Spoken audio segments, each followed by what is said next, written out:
هي عجب رونق دے مدینہ کی،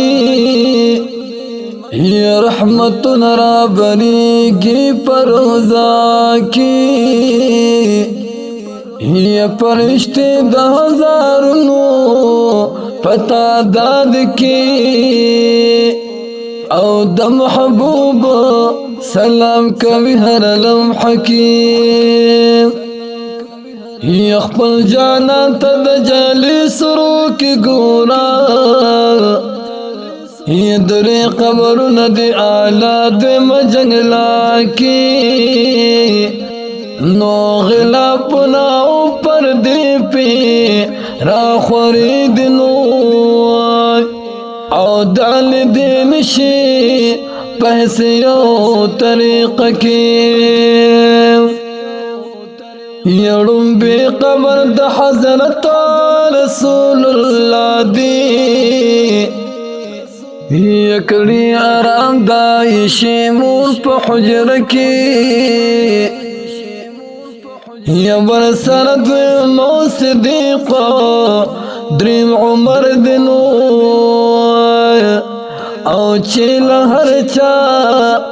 د نظر دی په پرده کې، یا د منبر سره محراب کې نفل وکړنو، یا پاک الله تکي د سر په سجده کې، یا پالکن خلق ناز دی یا خاموش دنو،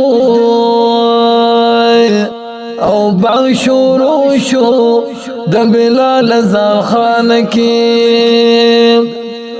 نو مدنیار دی پری اخی قدمنا نور، او پادم گنز پلارو پاکو سکی، یا دا اللہ دا عش نظر باری قربان شن، یا چمک دیر دی دا حرم پا منارکی، یا دا جنت یو گل خوشبو زیاتا، یا دی زمان دیار د کور په باغی چکی، نو اے شاعر گلاب ډیرو درد پیوایا، او بیا د مخ ګورا د شپې په عین کې،